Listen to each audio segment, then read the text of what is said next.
G20 Bharat ने Delhi declaration नाल वड्डी कूटनीतिक जित हासिल की है। हमारी टीम्स के हार्डवर्क से और आप सभी के सहयोग से नई Delhi G20 leaders summit declaration पर सहमति बनी है। This is a big deal. This is a real big deal. I want to thank you, Mr. Prime Minister. One Earth, one family, one future. That's the focus of this G20 summit. We commit to invest alongside with you on this road, and this is a very important project from Asia. G20 India ਦੁਨੀਆ ਦੇ ਸਭ ਤੋਂ ਵੱਧ ਸ਼ਕਤੀਸ਼ਾਲੀ ਦੇਸ਼ਾਂ ਦੇ ਨੇਤਾ 9-10 ਸਤੰਬਰ ਨੂੰ ਹੋਣ ਵਾਲੇ G20 ਸੰਮੇਲਨ ਲਈ ਨਈ ਦਿੱਲੀ ਆਉਣਗੇ।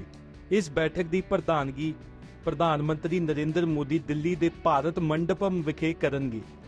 ਇਹ ਕਾਨਫਰੰਸ ਇਸ ਲਈ ਵੀ ਖਾਸ ਹੈ ਕਿਉਂਕਿ ਭਾਰਤ ਵਿਸ਼ਵ ਪੱਧਰ ਤੇ ਆਪਣੇ ਆਪ ਨੂੰ ਇੱਕ ਬੇहद ਮਜ਼ਬੂਤ ਦੇਸ਼ ਵਜੋਂ ਪੇਸ਼ ਕਰ ਰਿਹਾ ਹੈ। ਅਸਲ ਵਿੱਚ G20 ਹੈ ਕੀ ਤੇ ਇਹ ਕੀ ਕਰਦਾ ਹੈ?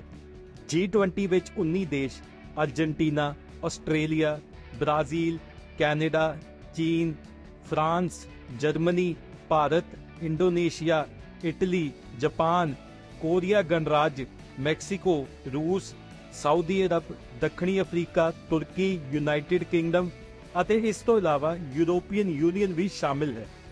ਇਹ ਮੈਂਬਰ ਗਲੋਬਲ GDP ਦੇ ਲਗਭਗ 85%, ਵਿਸ਼ਵ ਵਪਾਰ ਦੇ 75% ਤੋਂ ਵੱਧ ਅਤੇ ਵਿਸ਼ਵ ਆਬਾਦੀ ਦੇ ਲਗਭਗ 2/3 ਹਿੱਸੇ ਦੀ ਨੁਮਾਇੰਦਗੀ ਕਰਦੇ ਹਨ। ਅੰਤਰਰਾਸ਼ਟਰੀ ਆਰਥਿਕ ਸਹਿਯੋਗ ਲਈ ਇੱਕ ਫੋਰਮ ਦੇ ਰੂਪ ਵਿੱਚ ਇਹ ਸਾਰੇ ਪ੍ਰਮੁੱਖ ਅੰਤਰਰਾਸ਼ਟਰੀ ਆਰਥਿਕ ਮੁੱਦਿਆਂ ਸੰਬੰਧੀ ਮਹੱਤਵਪੂਰਨ ਭੂਮਿਕਾ ਨਿਭਾਉਂਦੇ ਹਨ। G20 ਦੇ ਮੁੱਖ ਉਦੇਸ਼ ਹਨ ਗਲੋਬਲ ਆਰਥਿਕ ਸਥਿਰਤਾ, ਟਿਕਾਊ ਵਿਕਾਸ ਯਾਨੀ ਸਸਟੇਨੇਬਲ ਡਿਵੈਲਪਮੈਂਟ ਨੂੰ ਪ੍ਰਾਪਤ ਕਰਨ ਲਈ ਇਸ ਦੇ ਮੈਂਬਰਾਂ ਵਿਚਕਾਰ ਨੀਤੀ ਤਾਲਮੇਲ, ਵਿੱਤੀ ਨਿਯਮਾਂ ਨੂੰ ਉਤਸ਼ਾਹਿਤ ਕਰਨਾ ਜੋ ਭਵਿੱਖ ਦੇ ਵਿੱਤੀ ਸੰਕਟਾਂ ਨੂੰ ਰੋਕਦੇ ਹਨ। G20 ਸੰਮੇਲਨ ਗਲੋਬਲ ਆਰਥਿਕਤਾ ਨੂੰ ਕਿਵੇਂ ਪ੍ਰਭਾਵਿਤ ਕਰ ਸਕਦਾ ਹੈ?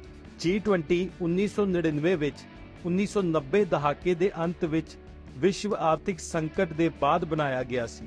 ਆਪਣੀ ਸ਼ੁਰੂਆਤ ਤੋਂ ਲੈ ਕੇ G20 ਸੰਮੇਲਨ ਵਿਸ਼ਵ ਦੇ ਆਰਥਿਕ ਸ਼ਾਸਨ ਲਈ ਪ੍ਰਮੁੱਖ ਪਲੇਟਫਾਰਮ ਬਣ ਗਿਆ ਹੈ। G20 ਸਿਖਰ ਸੰਮੇਲਨ ਵਿਸ਼ਵ ਪੱਧਰ ਤੇ ਅਰਥ ਵਿਵਸਥਾ ਨੂੰ ਲਾਭ ਪਹੁੰਚਾਉਣ ਵਾਲਾ ਇੱਕ ਮਹੱਤਵਪੂਰਨ ਸੰਮੇਲਨ ਹੈ। ਇਸ ਨੇ ਦੁਨੀਆ ਭਰ ਦੇ ਵਿੱਤ ਨੂੰ ਵੱਖ-ਵੱਖ ਪੱਧਰਾਂ ਤੇ ਪ੍ਰਭਾਵਿਤ ਕੀਤਾ ਹੈ। G20 ਦੇ ਨਾਲ ਤੁਹਾਡੇ ਕੋਲ ਇੱਕੋ ਪਲੇਟਫਾਰਮ ਤੇ ਵਿਕਸਿਤ ਅਤੇ ਉੱਭਰ ਰਹੀਆਂ ਅਰਥ ਵਿਵਸਥਾਵਾਂ ਦੇ ਨੇਤਾ ਮੌਜੂਦ ਹੁੰਦੇ ਹਨ ਜੋ ਕਿ ਦ੍ਰਿਸ਼ਟੀਕੋਣਾਂ ਦੀ ਇੱਕ ਵਿਸ਼ਾਲ ਸ਼੍ਰੇਣੀ ਦੀ ਨੁਮਾਇੰਦਗੀ ਕਰਦੇ ਹਨ। G20 ਅੰਤਰਰਾਸ਼ਟਰੀ ਆਰਥਿਕ ਸਹਿਯੋਗ ਲਈ ਸਭ ਤੋਂ ਮਹੱਤਵਪੂਰਨ ਸਮੂਹਾਂ ਵਿੱਚੋਂ ਇੱਕ ਵਜੋਂ ਉੱਭਰਿਆ ਹੈ।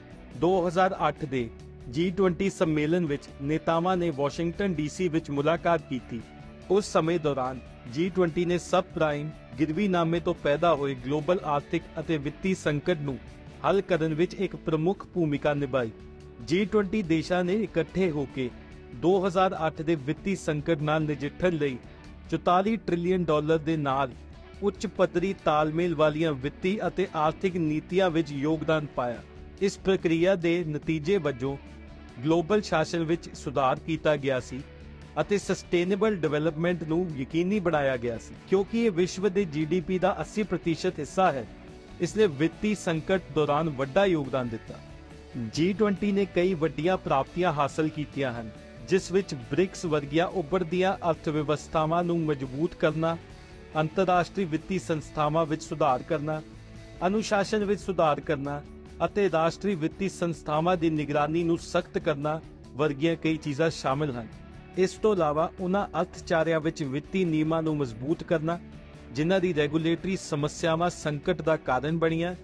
ਇਸ ਦੇ ਨਾਲ ਹੀ ਵਿੱਤੀ ਅਤੇ ਸੰਗਠਨਾਤਮਕ ਸੁਰੱਖਿਆ ਨੂੰ ਯਕੀਨੀ ਬਣਾਉਣਾ। G20 ਸੰਮੇਲਨ ਆਲਮੀ ਅਰਥ ਵਿਵਸਥਾ ਵਿੱਚ ਇੱਕ ਜ਼ਰੂਰੀ ਭੂਮਿਕਾ ਅਦਾ ਕਰਦਾ ਹੈ ਅਤੇ ਇਸ ਦੇ ਨਤੀਜੇ ਸਥਾਈ ਪ੍ਰਭਾਵ ਪਾ ਸਕਦੇ ਹਨ। ਕਿਵੇਂ ਭਾਰਤ ਨੇ G20 ਨੂੰ ਵਧੇਰੇ ਸਮਾਵੇਸ਼ੀ ਇਨਕਲੂਸਿਵ ਬਣਾਇਆ ਹੈ? ਭਾਰਤ ਦੀ G20 ਪ੍ਰਧਾਨਗੀ ਨੂੰ ਗਲੋਬਲ ਗਵਰਨੈਂਸ ਵਿੱਚ ਇੱਕ ਇਤਿਹਾਸਿਕ ਧਰੂਵ ਵਜੋਂ ਯਾਦ ਕੀਤਾ ਜਾਵੇਗਾ। 2023 G20 ਦਾ ਨਾਰਾ ਵਸੂਧੈਵ ਕੁਟੁੰਬਕਮ ਜਾਂ ਸੰਸਾਰ ਇੱਕ ਪਰਿਵਾਰ ਹੈ ਪਰੰਪਰਾ ਅਤੇ ਸਮਕਾਲੀ ਚਿੰਤਾਵਾਂ ਦੇ ਇੱਕ ਖਾਸ ਭਾਰਤੀ ਮੇਲ ਦੀ ਉਦਾਹਰਣ ਦਿੰਦਾ ਹੈ। G20 ਦੀ ਪ੍ਰਧਾਨਗੀ ਦੌਰਾਨ ਭਾਰਤ ਵੱਲੋਂ ਸਮਾਵੇਸ਼ਤਾ, ਇਨਕਲੂਸਿਵਿਟੀ, ਡਿਜੀਟਲ ਬੁਨਿਆਦੀ ਢਾਂਚੇ ਅਤੇ ਅਫਰੀਕਨ ਯੂਨੀਅਨ ਨੂੰ ਸਮੂਹ ਦੇ ਘੇਰੇ ਵਿੱਚ ਲਿਆਉਣ ਦੇ ਯਤਨਾਂ ਨੇ ਦੂਜੇ ਦੇਸ਼ਾਂ ਦਾ ਸਨਮਾਨ ਕਮਾਉਣ ਵਿੱਚ ਬੜੀ ਮਦਦ ਕੀਤੀ ਹੈ। ਪ੍ਰਧਾਨ ਮੰਤਰੀ ਨਰਿੰਦਰ ਮੋਦੀ ਨੇ ਇੱਕ ਇੰਟਰਵਿਊ ਵਿੱਚ ਕਿਹਾ, G20 ਵਿੱਚ ਵੀ ਅਫਰੀਕਾ ਸਾਡੇ ਲਈ ਸਭ ਤੋਂ ਵੱਡੀ ਤਰਜੀਹ ਹੈ। As we emerge out of the pandemic, we must give shape to a new world order. Consideration, care, and concern are the need of the hour. Giving a voice to the global South is the way forward. That is why I firmly believe that the African Union be given full membership of G20.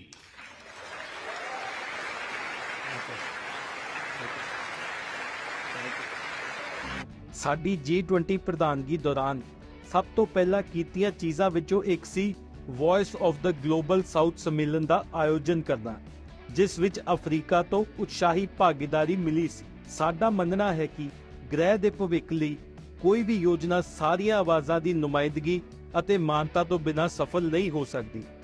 Bharat ਸਰਕਾਰ ਦੇ ਕਈ ਸ਼ਹਿਰਾਂ ਵਿੱਚ G20 ਮੀਟਿੰਗਾਂ ਕਰਨ ਦੇ ਫੈਸਲੇ ਨੇ ਬੁਨਿਆਦੀ ਢਾਂਚੇ ਦੇ ਵਿਕਾਸ ਨੂੰ ਉਤਸ਼ਾਹਿਤ ਕਰਨ ਦੇ ਨਾਲ-ਨਾਲ ਵਪਾਰ ਅਤੇ ਸੈਰ ਸਪਾਟੇ ਵਿੱਚ ਵੀ ਵੱਡੀ ਮਦਦ ਕੀਤੀ ਹੈ।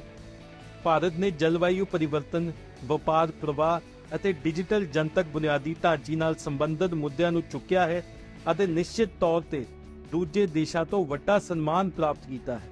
ਭਾਰਤ ਵਿੱਚ ਹੋ ਰਿਹਾ ਇਹ G20 ਸੰਮੇਲਨ ਭਾਰਤ ਦੀ ਵਿਸ਼ਵ ਵਿੱਚ ਉੱਪਰ ਦੀ ਤਾਕਤ ਨੂੰ ਦਰਸਾ ਰਿਹਾ ਹੈ।